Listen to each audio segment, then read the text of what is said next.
And we are recording. Hello, everybody, and welcome to TGI. It is Friday night. It is 8 p.m. Eastern, 6 p.m. Mountain. I'm learning about Mountain. And you know what that means. It is time for the greatest indoor reading series. We have been here every week since the end of March 2020. With the exception of 2 times, I think. We had 1 week off and then we didn't do one on Christmas because we figured no one would come. But we gather here every week to hear or see, because we have had some visual artists on as well, some creative works in the hopes of building a sense of community in a time when, I don't know, this might be one of the only times in history where seeing people's faces makes me nervous, especially if I'm in a grocery store or something. I don't, it's very strange. At any rate, for those of you who don't know me, my name is Rich Cresswell. I'm the normal host of the show. I was traveling last week, so we were greatly helped out. Guest host Charlotte Seeley helped us out, and we're going to try to make this work. It's a little bit different right now, as we were just discussing before the show. I'm temporarily in another state, in another time zone, and in a state that does not do daylight savings time, which too many thoughts. I'm not going to go into it. Wait, I'm being requested something in the chat. I'm not sure. The type and model of my microphone, just so you know, this is an Electro Voice RE20. It's a very nice microphone, kind of industry standard for radio stuff. At any rate, that threw me off, but I appreciate you saying the audio quality is nice. Tonight, we have a great lineup of readers, a bit of variety in terms of content and type. I think it should be excellent. Once again, I'm wonderfully happy to report in a world post-inauguration day that I don't have to address some giant social ill that's going on this week, as far as I know. There hasn't been a new development in oppression or terror. So we can actually just sort of take a breath and enjoy some creativity, enjoy connecting to one another. And, obviously there's lots of work to do in the country, in the world, in our personal lives. But for tonight, we can take a little break, get to know some other people and what it is that they do. So, without any further ado, for those of you who have never been here before, the way the show works is I will introduce the writers. They will read something. I will give usually some sort of comment or reaction by way of segue.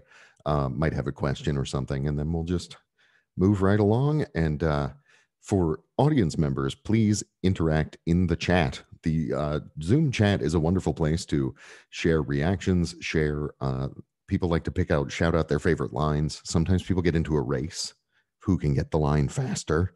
And I think, that right there is both the community and enthusiasm that I think really helps writers feel heard, people feel connected. And once again, that's really the entire point here, is to help people feel heard and connected. So I've said way too much. I'm okay with it. Our first reader tonight is Jennifer K. Sweeney. She is the author of 4 books of poetry. Most recently, Foxlogic Fireweed, winner of the Backwaters Prize from Backwaters Press, University of Nebraska. Her other collections are Little Spells, New Issues Press 2015, How to Live on Bread and Music, Perugia Press, and Salt Memory, Main Street Rag. She is the recipient of many awards, including the James Laughlin Award from the Academy of American Poets, the Perugia Press, that's a tongue twister, the Perugia Press Prize, and a Pushcart Prize. She teaches poetry workshops at the University of Redlands in California and is known for a decade-long practice of private instruction and manuscript critique. So, Jennifer, let me just find your window on here. You should be able to unmute now. And you can take us away. Can you guys hear me well? All right. Thank you so much, Ridge and Trina and Noli. It's really nice to be in this space. And I'm so much looking forward to hearing the other poets tonight. So I'll be reading 6 poems from Foxlogic Fireweed, which came out in the fall. And I'll start with the first poem in the book. This one kind of reaches a hand out into the void. And I think a lot of writers kind of are reading our poems that were not written during the pandemic in a pandemic context, and this certainly has pandemic spirit to it. Letter from the Sound. Just gonna put my reading glasses on. That's better. Letter from the Sound. Far away, famous bird, who knows where the time goes? Gone fishing, gone down the Waterloo, good time party boat in my own little sad song head. The rain here is staggering and instrumental. Whole flocks of rain fall briefly at sunset, which never comes, or comes only in its absence. The bell ringing and the vespers empty of monks. When I am away so long, I become habitual. Each morning return to the first ventured waters. I enlist my characters, assign my guideposts. Peony, cricket, chime. Wet yawn in the wind, a bow to the rock scree as if I have lived here forever. The nothing queen, the crater dream, crossing mercy in my blue coat of rain. Perhaps you have been here too, softly lit by candles, emptying yourself with such dedication. The journal pages creased to paper boats, still waiting for transformation.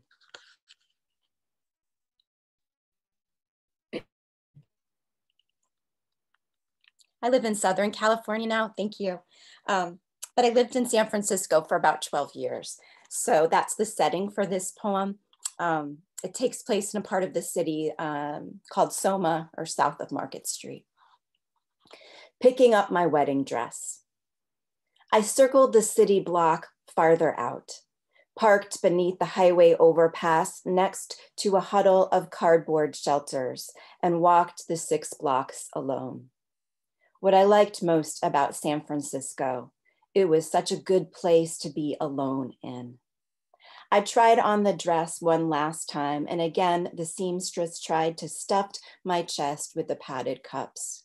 Like afternoon scones, I refused them before, polite at first, but always her hand reaching for my neckline, smile with no smile in it.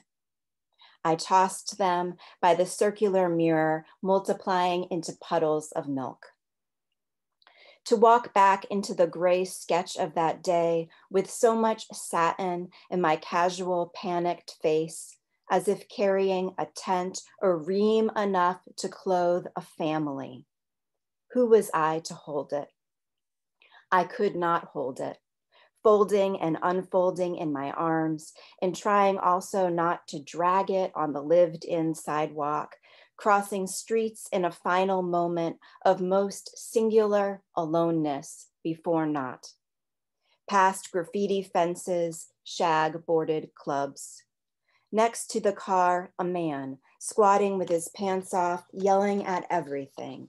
And I stood across from him in the salt and fecal air with that white sea of my body that had been for weeks so carefully fitted to each slight curve.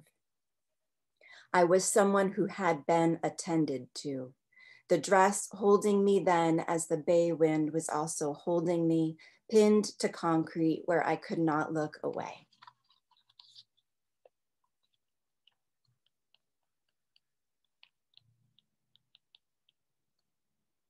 There are lots of animals in Foxlogic Fireweed with their creaturely logic. And this one features some wild turkeys. There was some old footage a while back of a large group of turkeys processing in a circle around, like in a cul-de-sac in Boston, I think, around a dead cat, just processing for hours. And there was something so strangely moving about it to me. And of course, we aren't good at grieving in our human realm here as we struggle to grieve nearly 400,000 people that have been lost to COVID. So I really appreciated thinking about this act of procession in a circle as a worthy act of grieving. What turkeys can teach us about grieving in suburbia. That it moves in circles, that you don't need to be poised or eloquent, the pressure scouring you to orate by noon the true and succinct words, vastly with all, then vastly alone, stuffed with food or void of it, the coffee too hot in the thin styrofoam, the coffee so cold in the night pot. The turkeys advise against polarity or wisdom. Walk with us, our upland kind, steady the loop of our walking under the crisscross wires, under the live oak and the story of its rustling. To be swept in a quiet shape together around any small death, fender-struck cat, being of our being, or what fallen birdlet we never knew. We gather the pieces of each other and walk them round the cul-de-sac, one holding what the other cannot.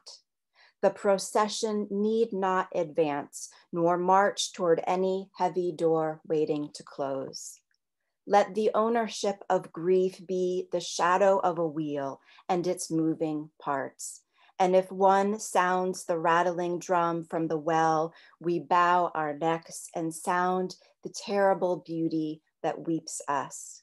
Body we knew, or body we could never understand, which once we heard yowling in the night, crouched and feline like a locked spring. We watched the magnificent creature leap toward the sound of its mousetrap throat, and our hearts shuddered open in our baskety bodies.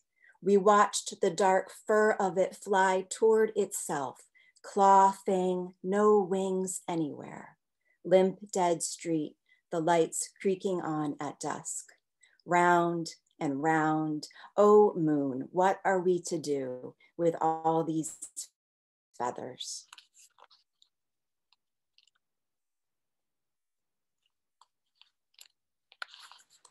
I love the effect of this silent applause. It feels really warm, like I could really feel it.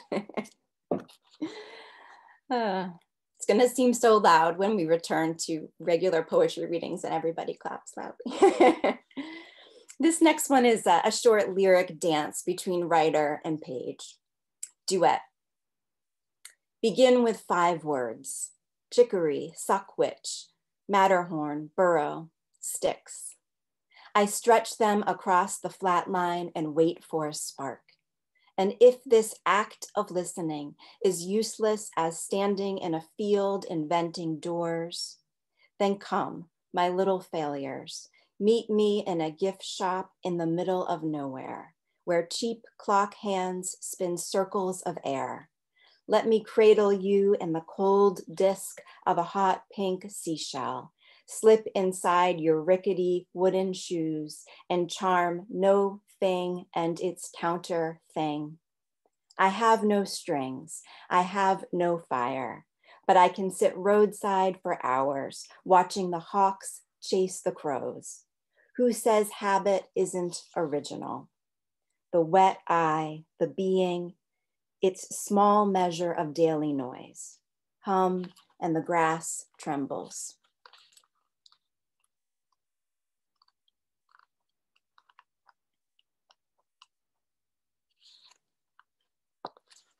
So we'll go back to animals for this one. This is called Antlers. Antlers. Out of velvet, winter. Out of the center, the idea splits. Wilder stars, my eyes leap, my head is soft. It does not end here in the cleft between my ears. Fragment, dream, map that arrows in the mist. In the widening fields, I become silent, a stillness that makes light in spring harden into branches. Say what I will bear, what flanked impulse swells in me. Moth bone, amulet, the milked horn flares. I go sky, crown in all directions, run like a tree into the wind.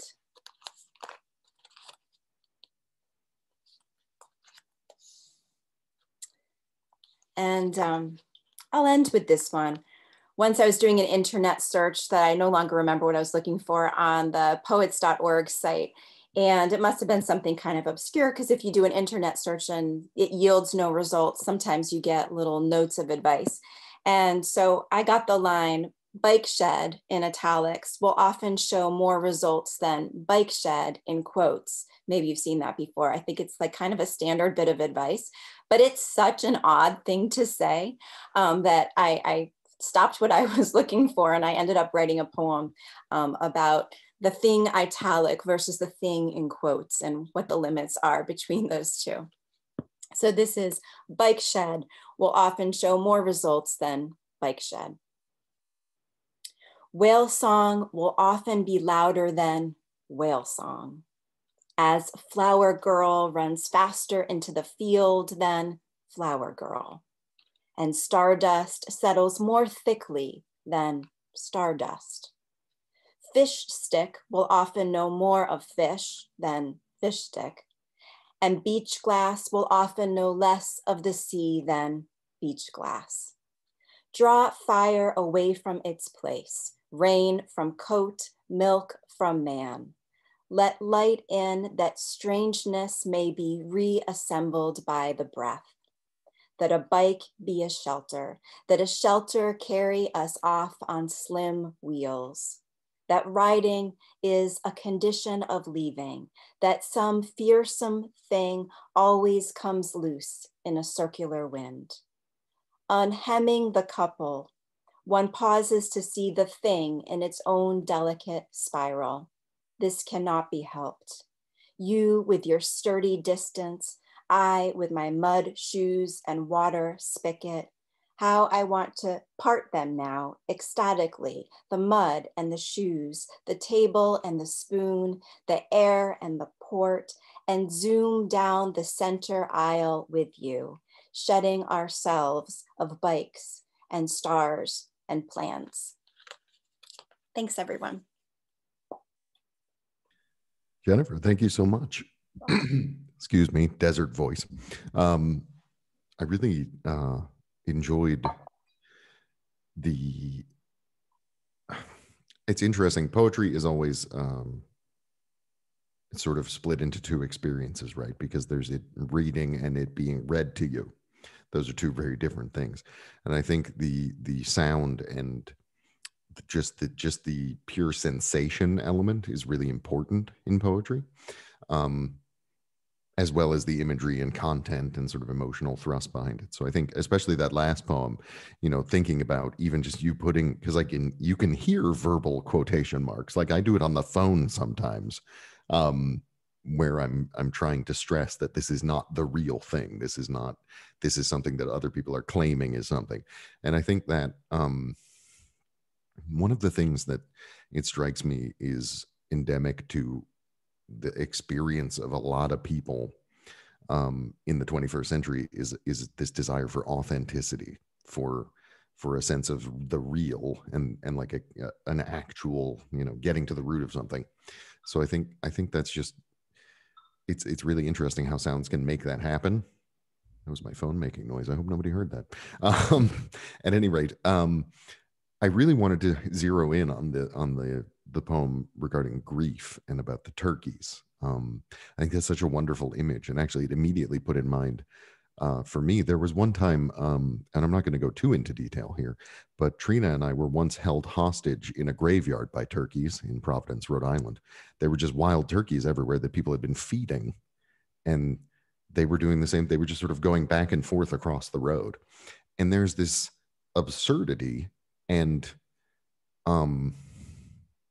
complete lack of dignity to a turkey, to what we think it represents, to all this stuff.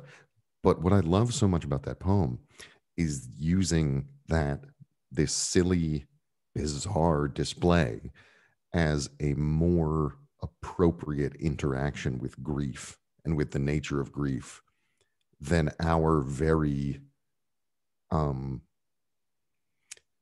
directional A to B, you know, at some point I'm going to be over it, whatever. And these aren't exactly things people believe, but they're things that people act out, unfortunately. And I think you know, that's something that does a lot of harm to people, is thinking that I should be over it, or thinking other people should be, or thinking that grief is not this bizarre and upside down turning experience that has, like, we've talked about it a few times on the show, of just grief contains every emotion, right? There's happy memories, there's sad memories, there's difficult times, good times, whatever. So I really think that that is almost, in a bizarre way, a perfect image of just sort of rumination. Holding the space, right? Yeah. Exactly. And almost guarding, like taking on some sort of custodian role of, you know, we're going to ensure that this can happen, and, you know, and that time can be taken for this. So I think that's just a beautiful image. Thank So you. the book, you said there's lots of animal imagery in it, which of course we always love. And I love the cover, has that nice sort of cubist-ish fox. A cubist box there. Yeah, it's very cool. So the other thing the chat is really good for is Noli will post the information for where to get these books, for where to keep up with the authors, the writers, and generally all the info you need. I don't really, sometimes I wish I could come up with a question, but I don't think I'm going to force anything. But the book's available now. When did the book come out? In September. Okay, in September. So, like many people we've had on the show, you had the pandemic book launch. I had the pandemic book launch. Yeah. Which is, it's difficult, but hopefully you've been able to find places like this and others that can help you out a bit. It's actually been very warm to meet some of my poetry favorites in this kind of alternative way. And we're all having this parallel year alongside, you know, the ghost year of what we thought we were going to have. And, you know, it's not other, it's just a, you know, its own thing, and it's been fine. So thank you. Good. I'm glad to hear it. And thank you very much once again for coming on, and really look forward to reading more of your work. Thanks. Thanks for having me. Sure. All right. Off to a wonderful start. Every time when I jump in to say something, I remember things that I should have said in the first place. I don't have notes or anything, and that might have to change at some point. Because the other thing I was going to say was, which I mentioned speaking about before the show, for those of you watching this in the future, or those of you who just joined us at the time of the start of the show, we open up the doors, put the air quotes there, a half hour early, and we're also going to hang around afterwards for an extra hour or so. So if anyone has any questions for the authors, for other audience members that have interesting things in their home when you look at their screen, all that kind of stuff, you can feel free to hang out and ask. And now I'm going to transition to our second reader today, who is one of those readers where I think to myself, wow, I wish I'd asked how to pronounce this name, but I'm going to go for it. It's going to be fun. So our next reader is Donna Vorreyer. Vorreyer-ish. You can correct me. I apologize. She is the author of To Everything There Is, 2020, Every Love Story is an Apocalypse Story, 2016, and A House of Many Windows, 2013, all from Sundress Publications. Her work has appeared in Rhino, Tinderbox Poetry, Poet Lore, Sugar House Review, Waxwing, and other journals, and she serves as an associate editor for Rhino Poetry. Recently retired from 36 years in public education, she can't wait to see what happens next. Donna, you should be able to unmute yourself and you can take us away. There I am. I'm unmuted. It's Voyer, but, you know, like Peeping Tom. Okay. Voyer, but everybody gets it wrong by the spelling, so I wouldn't worry about it if I were you. Thank you for having me. I'm so thrilled to read with these three other poets. I had the pleasure of reviewing Jennifer's beautiful book, and the whole book is wonderful, so I encourage everyone to get it, and one of Lauren's other books as well.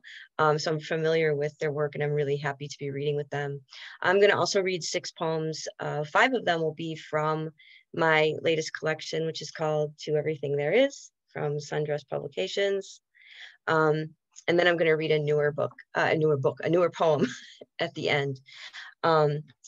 This book is, I've kind of made up a portmanteau for it. I think I'm calling it a celebrology. It was written through the course of caretaking and losing both of my parents. But it's also really about the great love that buoys us when we're kind of straddling that difficult position of grief. So I won't talk too much about each individual poem. They're pretty self-explanatory, and most of them pretty short, and one of them's on the list for Katie. So hopefully she didn't go anywhere. So this is the first poem, called Gilt Dream as Statue Far from Woods or Sea. My father hides in the white branches, wrapped in a tapestry of ash and twig. Impatient, he paces, marks the motion of the sun across the sky. I stand sculpted, a bronze in the courtyard, rooted and strangled with wild foliage. My mother floats in the wide ocean, moored to a splintered mast. Impatient, she heaves a sea-stained sigh, minds how the moon rises in the night. Through patinated eyes, I watch her drowning. I see him lost. I cannot move or change a thing.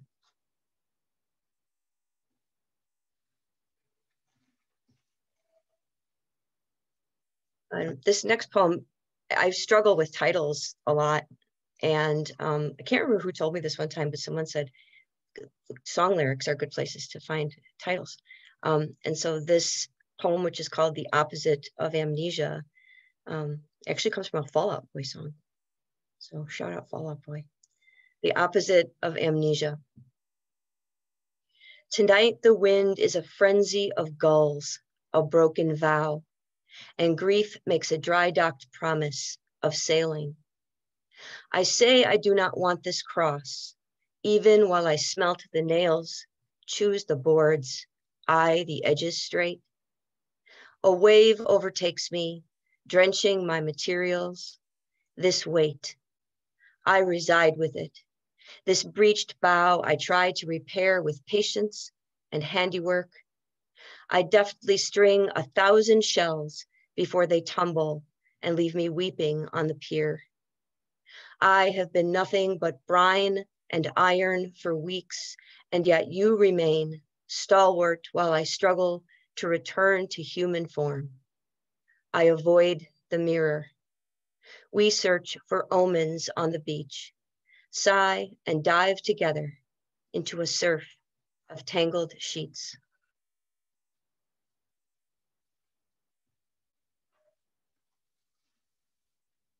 Next poem is called Hyperphagia, which is the term for the stage before hibernation, where bears eat and eat and eat to prepare for that.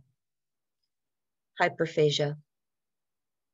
I assume I can prepare, hibernate through impending weather, so I stoke my furnace with gluttonous comfort. My fur grows lush, my body strung with fat, softness, a fool's armor. In my cave, I will be stoic. I tether myself to false belief. Nothing will penetrate, but grief comes anyway, feathers a nest in my belly and will not leave. Subjugate and baited, harnessed to despair, I recoil all winter from the same old whip, leather ripping the skin from my back.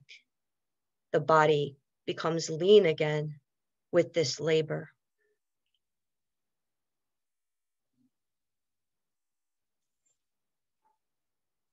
I'm going to read the title poem, which the title serves as the first line of the poem as well. And it's important for a lot of reasons. I think I chose it as the title because most people know either the Bible verse or the bird song. To everything there is a season, but also the book is kind of epistolary in a sense, that is written to everything there is, because everything that we have really is love. So this is the title poem, To Everything There Is. To everything there is a season of entrails. Carcasses flattened unnatural on the tarmac in various stages of rot that tilt the dog's nose toward the desperate wreckage. Yards and gardens draw the fallen from the nearby preserve with its drought-drained lake, The frogs now dried to parchment silhouettes, the snakeskins coiled to survey their own innards. Worst is the young doe, dismembered and strewn on both sides of the lane divider, tempted by sweet leaves of hosta or bitter stalks of tomato plant. I don't know why I said worst, as if the other creatures deserved their deaths, but the deer have often jeweled my mornings with stillness, soft eyes, quick and muscled limbs, given me a bit of peace in those first waking moments at the window. So it seems worse, and my nurturing bones ache to see that baby's head severed from its torso. The reptiles are never removed. Their skins turn to paper or leaf, crumbling and dispersed by wind, small mammals lying long enough to become pungent. So I must not be the only one troubled by this, because the fawn is gone by the time I drive back home, her body scraped from the pavement by someone who loved her white spotted flank and her lush eyelashes. Or this is what I tell myself, though I am well aware of reality, because I need to believe that someone will transport the wreck of me to rest with tenderness, that I will be remembered as something beautiful.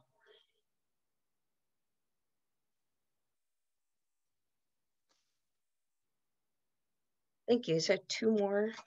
This is the first poem in the book, and it's one of my favorites, and it's called In the Encyclopedia of Human Gestures. Kneeling again at the altar of my dog's shit, a genuflection of civic duty, the park equipped with plastic bags to ensure my reverence. I am struck by this position, for what better evidence of the divine than the workings of the body, all its wastes and contortions, the joints ball and socket rolling with the bend, the foot's tension arcing to balance on the toes, the orchestration of the hands that comb the grass to scoop the mess, the same hands that will later survey this aging flesh, the same hands that will run soft across the lush landscape of your body, the one I know by touch and scent, animal in my devotion, as we both falter toward our demise into days that host obstacles our younger selves would dismiss, lowering instead into a different type of worship, one that requires no words. And isn't this also something holy? Both of us bending to curve into the other's failings, blending all the broken parts together in a silhouette that resembles prayer. Thank you so much. It is lovely, kind of a wave to see all the hands, like Jennifer said. And the last poem I'll read actually is a newer poem. It's going to be out soon in the online journal, The Night Heron Barks. But it's actually one of the first things I was able to write after several months of when we first went on lockdown about a year ago. So, and it's based on some of the daily prayers in monastic life. Evening prayers for the fearful. 1. Nones. Now stretches the quiet afternoon.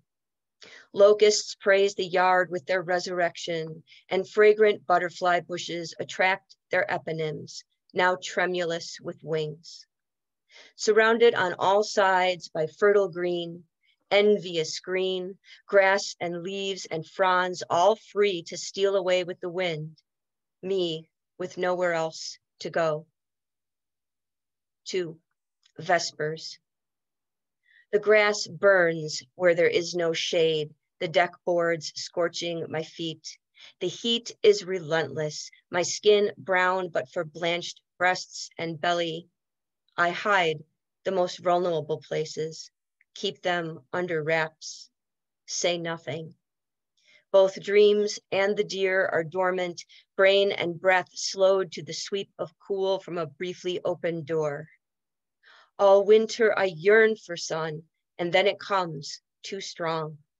A death that singes, a sudden wind gusts to soothe, kiss for a fevered brow. Clouds bruise the light. The dank air parts by some invisible hand. 3, compline. I whip the weeds until the shrapnel shreds my calves to bleeding. The pressure behind my eyes, not illness, but fear that cannot find utterance. Some days I spiral into silence. Others, I spiralize zucchini into noodles and pretend. Illusion is necessary in isolation. The sky fades light to dark, ombre to mark the hours. The only visible star in Orion's belt is the one that marks the hilt of his blade. Thank you very much, everybody. All right, Donna, thank you so much. Those were wonderful. I think it's always interesting because we do accidentally often end up with a theme. Things sort of come out. And I think, you know, grief, both based on people's personal experience and based on, I think, a world experience and based on the inevitable passing of time, is sort of one of these topics that just sort of runs through things. The thing that I really loved about your work was there was, in this, at first may seem slightly overly simplistic, but the ocean imagery, because the experience of loss and the experience of this sort of baffling existential life experience is so overwhelming and is so vast, right? That it just seems such a natural pairing. And I think the way that you tied together that, and then there was also some bodily imagery, you know, of sort of the salinity and water inside of us. And there was a line in there about feeling like you're nothing or being nothing but brine and iron. And I think that's like a really good, just sort of condensed,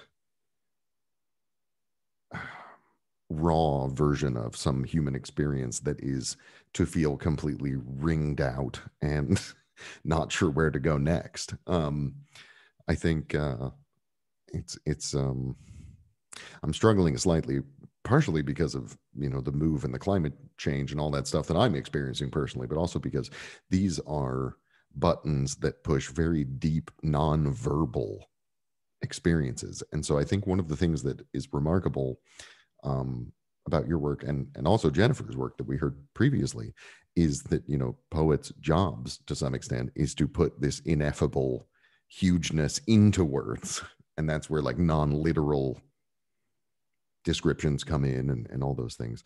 You know, I really think you mentioned struggling to write since sort of the pandemic hit.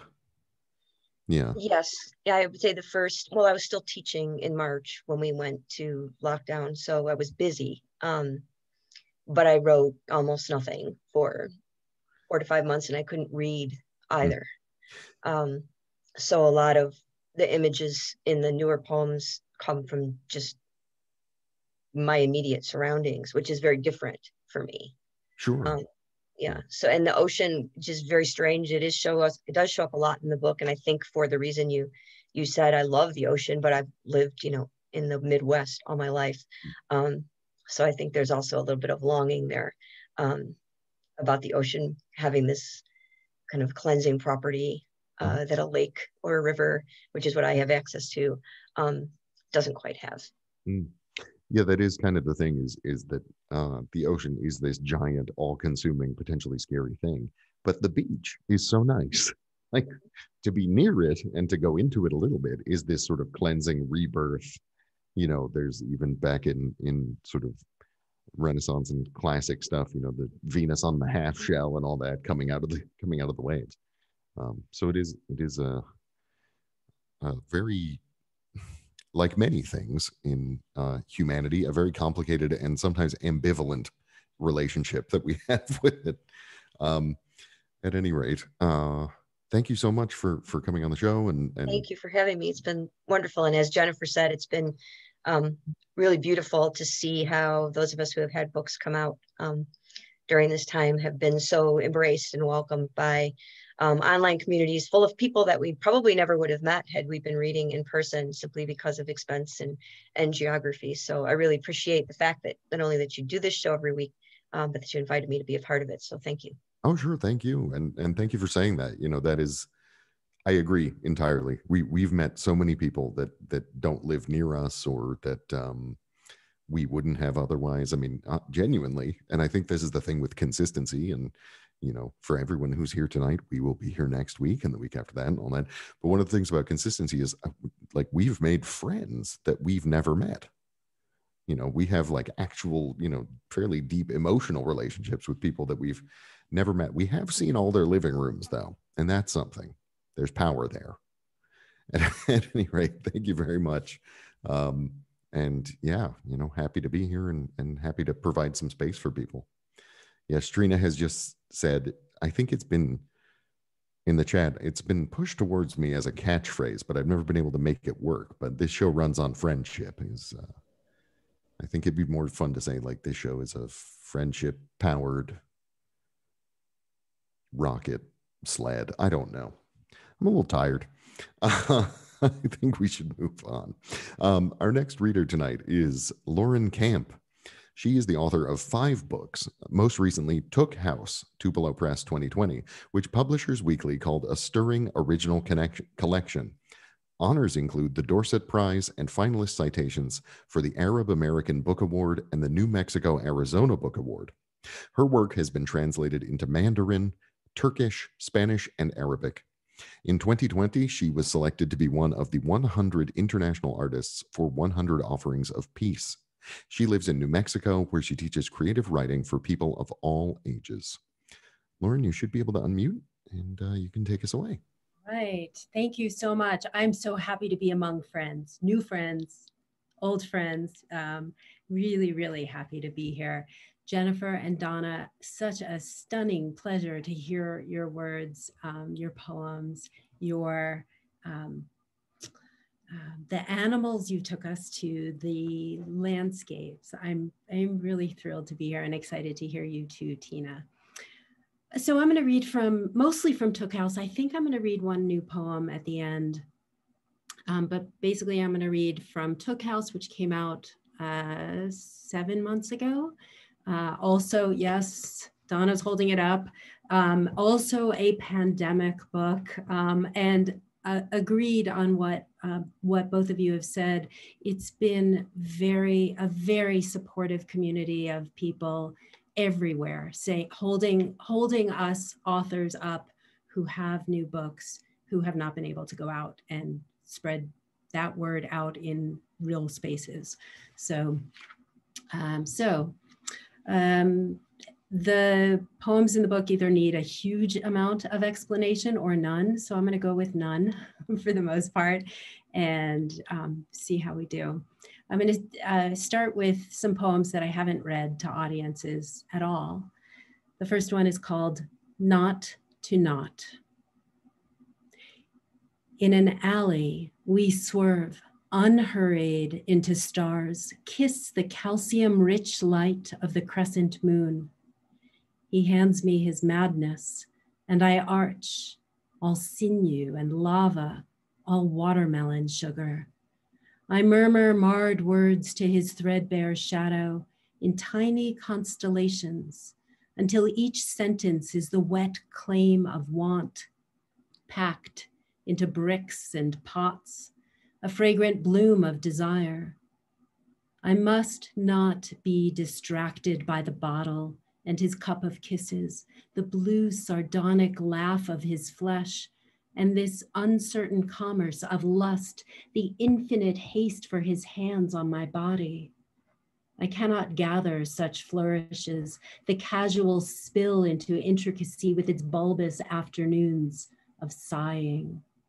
If he asks to pray at the altar of anticipation, where craving becomes motion, widening again into wine until the waitress has come to our table 7 times and the glass remains empty, gleaming, the law of distraction must not settle in. 1,000 times I'll refuse to return, but we are each part animal, each invisible, poured into impurity by thirst and invasion of the margin. Impatient as I am to get away, if the glass holds my hand, I will bring my voice to the place he draws his need, and he'll become my talon and my shadow, someone I'll oblige.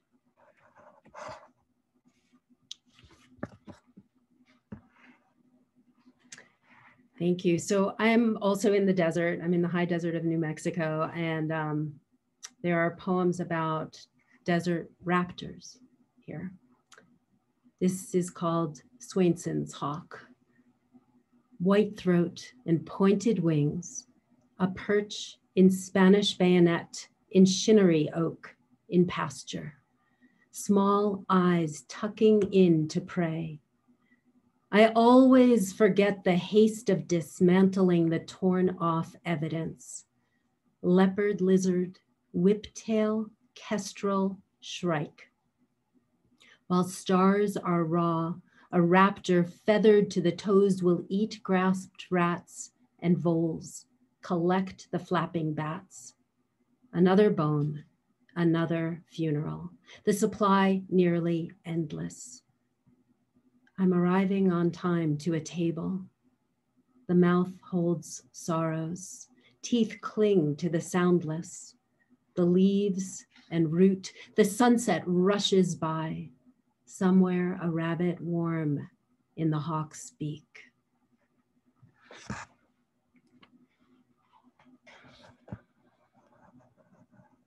So the fact that I've made it through 6 or 7 months without reading these poems mean these are the ones that were the hardest, I think, for me to read. So I appreciate looking out and seeing all of you and reading to you. So what if you over and over? I knew I'd come back. That day I was downtown when I should have been home, which was all couldn'ts and shoulds, and has occupied me ever since.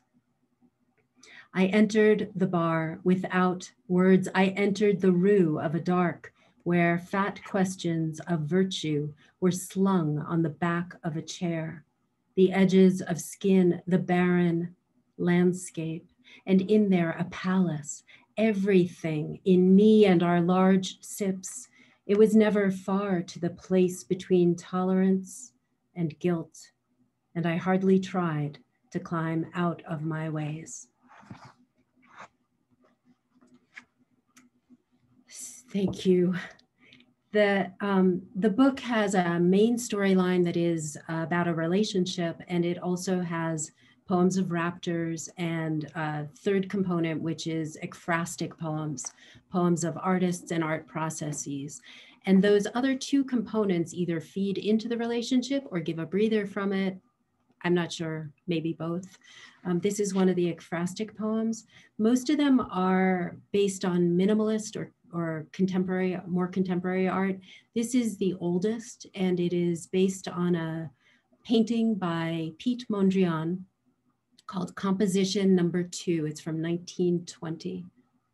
And the poem is called Inward, Downward, White, Gray, Black.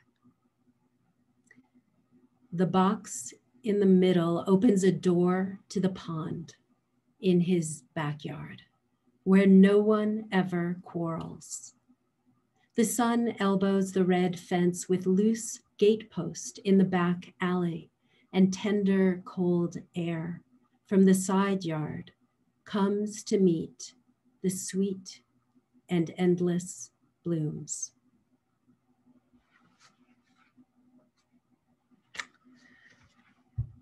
You know those Mondrian paintings, right? The just little lines, bright colors. Really fun to put stories to them. Okay, the next one is a pantoum for the poets in the group. It's a form that repeats. So the repeats you hear are intentional. The first time I showed a poem that I had done that had repeats in it to my husband, he said, "This is good." He's usually my first reader. He said, "This is good, but you have all these things that repeat. How'd you miss this?" So they're here intentionally. The poem is called, I Recommend You Not Empty of Content. When I stood and tore rocks from the edge of our porch, you saw I was otherwise empty of details, of spark. From words to cup, to hope, to wake, you called for help. From the edge of our porch, you saw I was otherwise caught in the arch of defeat. No chances to hope, to wake. You called for help that day. October was visible in every direction, caught in the arch of defeat, no chances. How many times could we do this? I almost slid off that day. October was visible in every direction, taut, then shaking. Was this on your heart? How many times could we do this? I almost slid off from the place we called home. Pity the riddle, taut, then shaking. Was this on your heart? Your sturdy going on, your exhaustion with the place we called home? Pity the riddle, empty of details, of spark. From words to cup, your sturdy going on, your exhaustion when I stood and tore rocks. Yay, thank you. I have one more poem from Took House, and then I'm going to read one newer, maybe slightly brighter poem. I don't know. Grief is a good topic for me. I love that topic. I don't love living in it, but I love writing about it. So this next poem is called Splendid.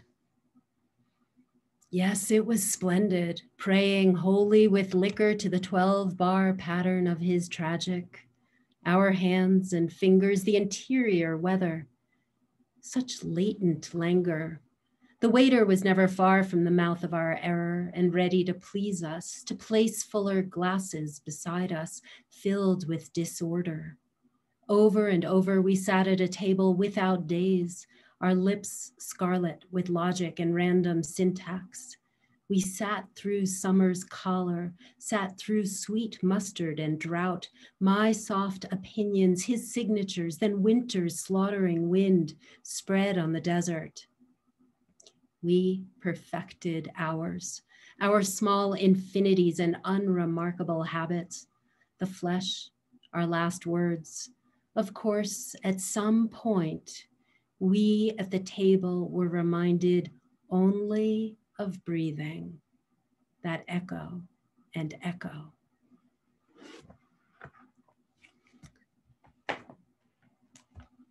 Thank you so much. I began Took House in 2005, and so it was a 15-year wait for it to become a book, and came out during the pandemic. So the last poem I want to read, and I want to thank, before I do, I want to thank Ridge and Trina and Noli. What a beautiful thing you've created, and how lucky I feel to be here. The last poem I want to read is a poem I wrote at the start of the pandemic, sort of start early on in the pandemic, and it is called Threshold. Because to move into any map or with crowds through light is not possible. I've been writing letters to random numbers and putting them in the mailbox without touching it, sliding them stiff to a narrow, dark slot to go through ether to celebrate a connection. Because to send them is to face someone else. We are all every shade of the past sense of future, and we can't be in a line or a labyrinth together. Someone sends me a book, sends me a movie, because each of my letters begins in doubt and is a retelling of best days. Because a nervous system needs the air of love that is people, I put clouds in my letters. They fold out to circles. The night leaves its shoulder on my portal while I wrap black ink to say another familiar, a songbird, a dream. Everyone is desperate for missed calls and gathered pleasures. Everything is the desert. Look up. The sky put up its moons and we stand in the middle, see them grow ears. We miss showing up late and ordering chili, but the used to world is a terror. So we scrutinize spring, which comes with its greedy heart, its buds and pink. There's a cottonwood on my road leaning over and I duck under as I walk to the mailbox. Who knows how long we'll need this kind of repair in reverse? The wind is sorting its lesson, but I move into the guitar and roam of it because it doesn't know parting. It's strumming the wide expanse of road. And so what? I'm missing much. I am lucky. Thank you. All right, Lauren, thank you very much. Excuse me. You know, I think, well, I have several. First of all, I have to talk about any bird poems that do occur.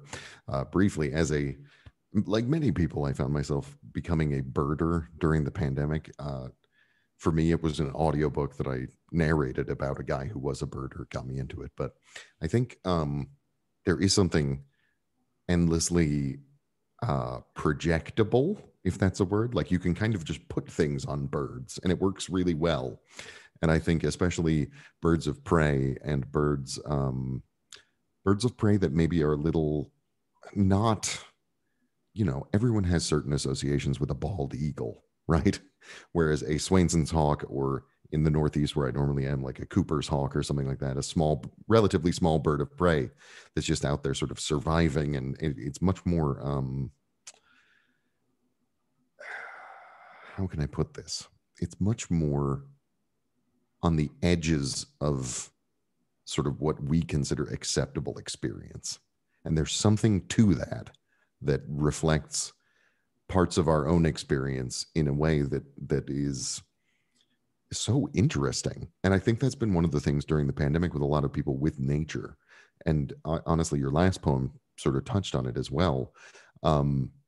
Thinking of, you know, the beginning of the pandemic as a threshold, right? Like I recall the moment that I sort of realized that, you know, that last time I went to the movies in January or February of 2020, things are not going to be like that ever again. Maybe, you know, probably not. I mean, we can get vaccinated, we can do all these things, but like it qualitatively changed the world just by virtue of the fact that now we know that that can happen. And I think the ending of that last poem is so vital for these times, because it is so easy to think about all these things we missed out on, all these things we lost, all these things we you know, I don't know, being carefree around a large group of people, going to a concert, going to, you know, the store without worrying about it. But at the same time, all of us who have mercifully been minimally affected health-wise and life-wise by this disease, like we are lucky at the same time. And we have ways to connect to other people. It looks different. It's uncomfortable. It's almost as if, I think, honestly, it's a bit like, you know, when I speak to younger people now who don't really know what it was like before 9/11, it's kind of the same thing in a sense. You know, there was a time when we would go to the airport gate and hug our family members when they got off the airplane. And that's just not how it is anymore. It's kind of almost the same thing. So this idea of, I think the term I'm talking about right now is these liminal spaces, these things on the edge of experiences or on the cusp of this new form of experience, are so rich and interesting for poets, for thought, for conversation. Like, and one of the things that I really have enjoyed about doing the show and really enjoyed about your work is these are the things that we connect with. Yeah. You know, we can connect with, hey, how are you doing? Did you see that on TV? But that's sort of like this. Whereas we might want to do this. I realize that's visual, but that's wonderful. So thank you so much for coming and reading. Thank you. Thank you for holding space for us to do that. And I absolutely agree that the Raptors gave me something to focus on that ultimately could tie. I didn't really know what I was going to do with those poems. I knew I wanted another element in the book, and I spent so much time with my head up in the sky looking at them that I thought, what if I start learning more about them, about their behaviors? And because I was writing this book at the same time, it all fit together, and it was a beautiful research project. Sure. That's wonderful. And it connects you both to your work and the natural world, like your surroundings. So it makes perfect sense.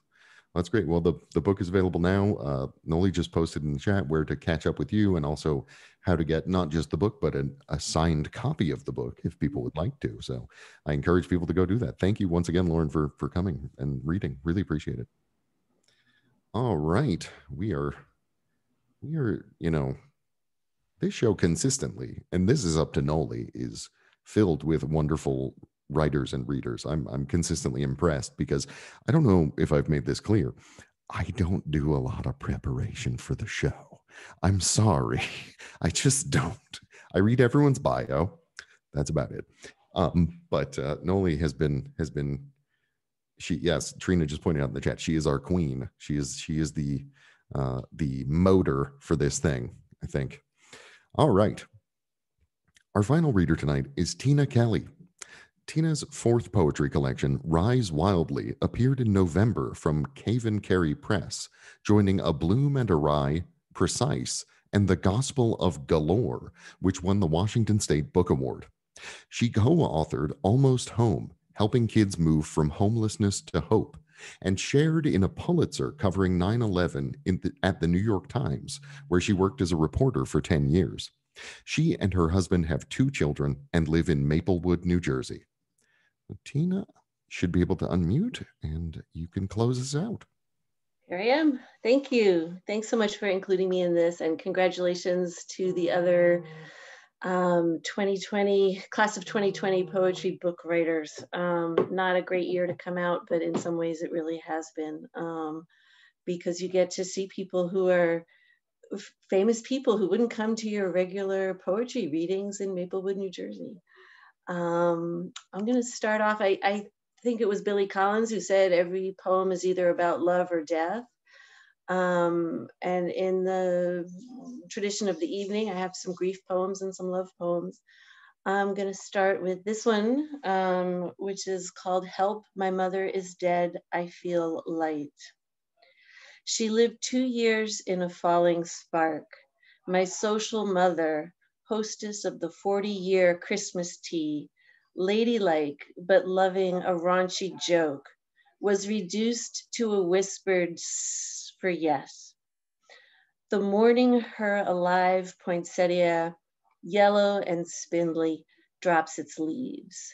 Help, my mother is dead, and so I should be flailing and miserable, but a weight has lifted, replaced by a red sash of guilt.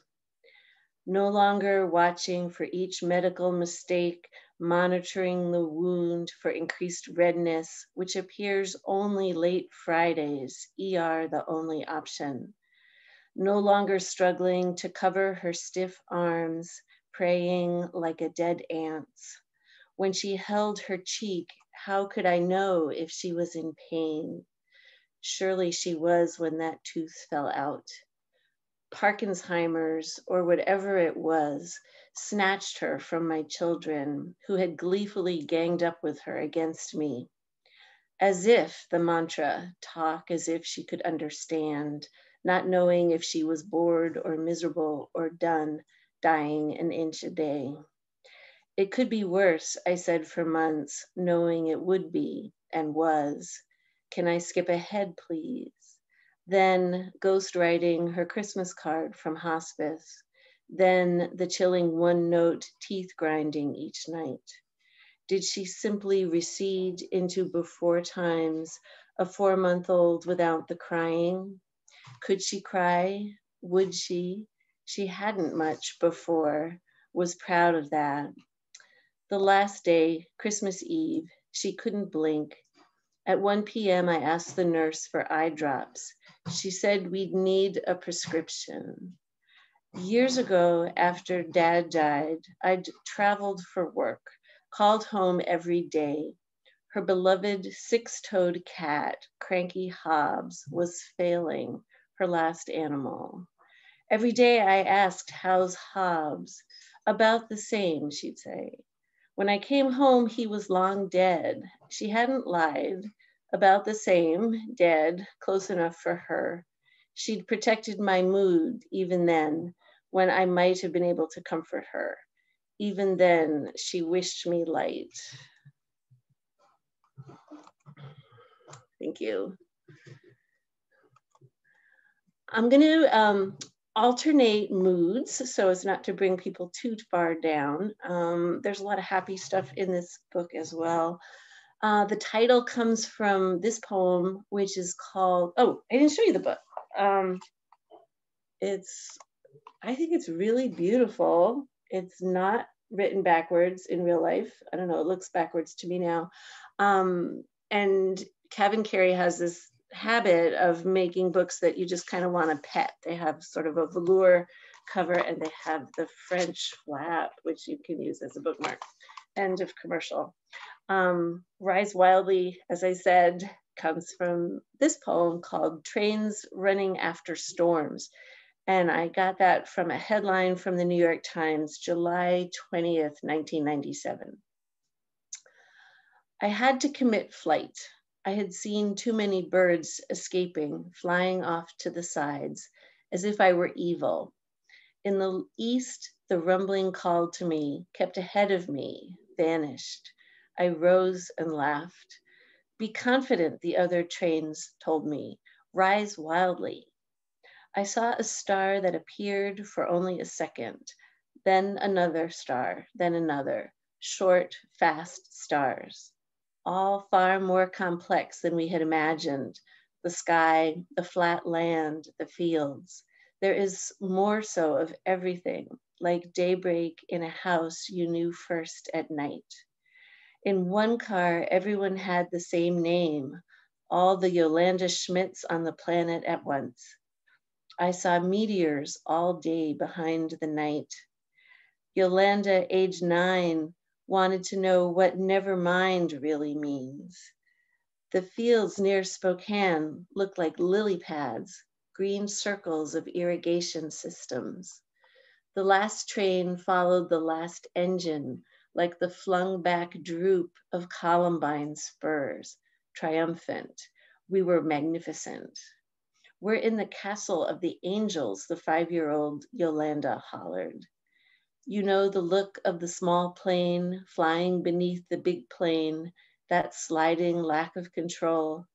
Perhaps this is a forever nightstand, the 37-year-old Yolanda thought, pondering what had happened very early this morning. Have you ever seen a bee land on a bud and both fall fast to the ground? When we land, there's a tunnel in the moon. Thank you. I ran a blog for the New York Times, a local blog for Maplewood, Milburn, and South Orange, which are the towns I live near. I live in Maplewood, but live near the other two. And I had people writing for the blog, one of whom was an elder artist who wrote a column called The Old Man. And he talked about what it was like getting old, and we became friends. So this poem goes out to him. It's called I'm Having the Death I'd Always Hoped For, in gratitude for Gus Lindquist, 86. His voice from intensive care sounded chipper, very much his. Hey, I'm pulling the plug today. I inhaled, asked if he wanted a visit. I had to get my son from school first. Gus would try to last that long. At the hospital, I found him comfortable, curious, fascinated, unafraid of earplug silence. Darkness, focused on creativity, diversity, love. He wanted the young doctor's company, told her after a few calls and emails on his to-do list to please stop dialysis. It would take a day. He wouldn't suffer. I stayed an hour, kissed Gus goodbye. The cheek was cold. Walking down the hall, I didn't crumble. Off to my son's soccer game somehow. By next morning, his heart had slowed to done. I couldn't say rest in peace. In an ancient ritual, he knew one shines light on the other's head, heart, and hands. Rest in light.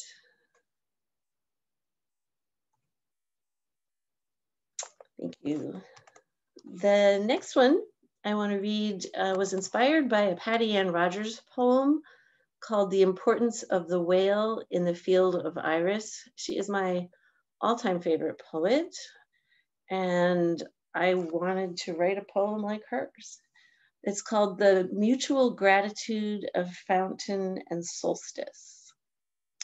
They would be hard to tell apart, except for the deep pendulum between the throwing and falling and the juggling globes of shine. Indistinguishable, except for the way one draws celebrants and the other slices us into the fireworks of before and after. One counts the wrens feeding their chicks and geese leaving the pond's silk face and divides by two. One subtracts the blooming from the hailing, then adds flotsams, jetsam, shakes, then stirs.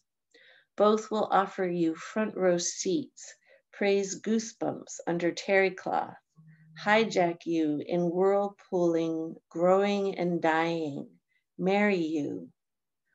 Solstice, yet unblown dandelion, fountain, tiara worn deep in the Junist moonlit ballroom night. If you didn't see them dancing, you'd think one paints with coolest mist and hot sidewalk, and one baby steps with your approaching sometime death. They teeter at the apex, sun's closest moment, fountain's dark side, precise in their swirl of dandle down glitter, inseparable. Thank you. Back to death. This one, sorry, is called Watching My Father Watch His Widow. Remember how powerless we were in our dreams, doll, seeing the baby fall but unable to catch her. We tried to cry out but were muted, merely groaning. It is 50 times more frustrating now. I saw you struggle to move the truck seat forward, child bride 5 years younger, foot shorter. I saw you flush the nitroglycerin pills, silently cursing my constant need of them and their failure.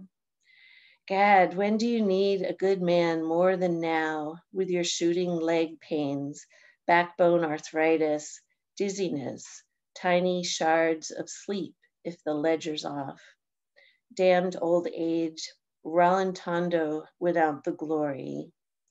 Sweetheart, don't fret so that you missed my last words. I've forgotten them, but still I have that blood-deep need to help you up from the low chair, pour you a drink, make you laugh. Husbands are wasted on the young. And the last one I'm going to read is, since y'all were talking about birds, this is called All the Birds Now Silent in the Yard. When was the last time she sat outside before she died? Was that the year the birds didn't come, and then another year, and then the rest? The mourning dove mated for life, milky song like the sun sliding down a web across a trail.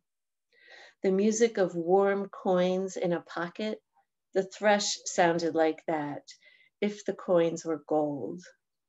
For cowbird, serial birth mother laying chicks in other nests. Imagine one water drop from a cave's high ceiling. Eagles should have sounded like red-tailed hawks, which screeched like guts snapped out of fresh kill. Instead, a squeaky keyboard spacebar falling down the stairs. One owl hollered, a stuttering siren descending, that rusty swing in the distance, reminiscent of blue jay. There was a sparrow with a voice like a ping pong ball settled by a paddle. You're familiar with tribute bands? The mockingbird was the avian equivalent. I do not miss Canada geese. Their hostile hiss knell rattled the expired pain pills of the dead. Mom had always wanted a wren to weave her hair from the brush into its nest. We didn't remember to try that in time. Now we're left with the nagging squirrel like a scolding crow, twitching its tail at twice empty air. Thank you. All right. Thank you, Tina. That was wonderful to close us out. I think, I know you kind of, I laughed. I know you kind of chuckled at switching back and forth from death to life, sort of, but it works, I think. And I think, you know, I know for myself, and I know for a lot of other people, the experience of seeing our parents deal with the ends of their lives it's important. You know, it's horrible and it's difficult, but at the same time, it's like part of the job of the younger generation is to witness these things. So I know a lot of people really related, and I think we need. I was sort of thinking about it because this did end up becoming the theme, for lack of a better term, tonight, and it's one of those things where any sense that we should not be talking about it and allowing ourselves to feel it and not focusing on it is an internalized version of whatever that silly thing is in society that says we need to be happy all the time, which is obviously ridiculous because it just doesn't work. And we need, the term that comes to mind is a governor, like on a steam engine. We need something to release that pressure every once in a while. And artistic works really help us do that. You know, they help us connect to these things that are difficult and wild. And if you don't feel them, maybe I'm drawing an example from my own experience. If you don't take the time to do things like cry, you find yourself shouting at a man in a parking lot or something.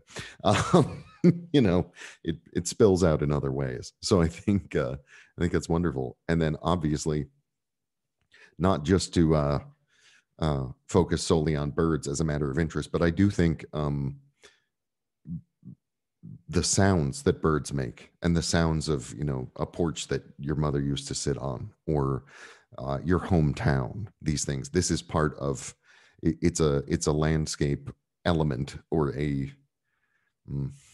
that's not quite right. It's part of the gestalt thing that is home, or that is a certain location. It's more than just the sum of its parts.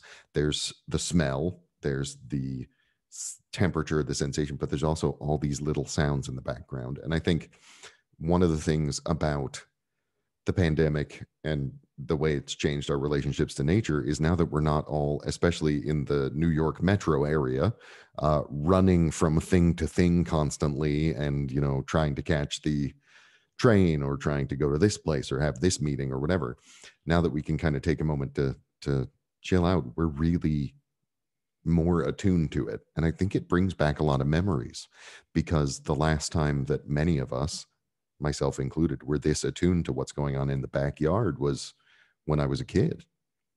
I really think, you know, thinking of your mother and the birds, it really touches me in some way. So I think it was wonderful.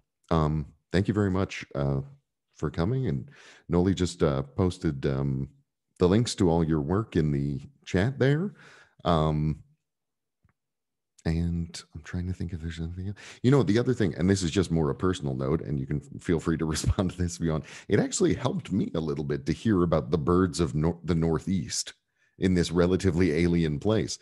Northern New Jersey has been a fun place for me to go birding in. And actually, on the recommendation of Caprice Garvin, the also New Jersey poet, I went and checked out the Great Swamp, which is right in your neck of the woods, and it's super fun.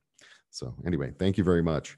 I think I'll wrap it up because I'm just rambling about birds now. So we can save that for the after party. But I would like to just say, a real sincere thank you to all of our readers tonight, Jennifer, Donna, Lauren, and Tina. And thank you to everybody who came, anyone who, especially the gentleman in London, if he's still on here, this is awesome. Zoom, for all of its difficulties, and, being, I think like someone said earlier, different than the way things were before. It does eliminate the geographical boundaries. And I think having a chance to connect in a way across those boundaries has been one of the most important things here. And realistically, something that we kind of, I don't know, at least in our home, didn't quite do before the pandemic. We might have dinner with somebody once a week, but then the next week you go out to dinner one more time, but it's with different people. You end up seeing each of your friends every 6 weeks or so. Here we get to see people every week. So with that, I'm going to wrap it up. If you would like to find out more about the show, please check us out on Twitter for updates at TGI Cast. You can also go to tgicast.com for upcoming events and also a video archive of the shows. You can catch up with me on Twitter at Ridge Cresswell, my name, 2 S's, 2 L's. You can find me, as was noted in the chat, on Instagram at Birdvert, if you'd like to see my photos of birds. It's like pervert, but with birds. I'm sorry, everyone. You can find the show's creator, mastermind, and spiritual pillar / what were you again? The fierce avocado? I don't remember. Trina Thibodeau on Twitter at Trina Tibbs, TREENATHIBS. And you can find the booker, scheduling queen, organizer extraordinaire, Noli Reed on Twitter at Noli Reed. And that reminds me, if you have people you'd like to hear on the show, if you know people you think would like to come to the show, anything to expand the network we are slowly and surely building, Noli is the point of entry for all scheduling. So if you guys know writers, please suggest them. Please send them over, and we will continue. So until next week, I will bid everyone good, sort of very moderate evening here from the mountain time zone that I'm not used to yet. It's early evening. Thank you guys so much. And I am going to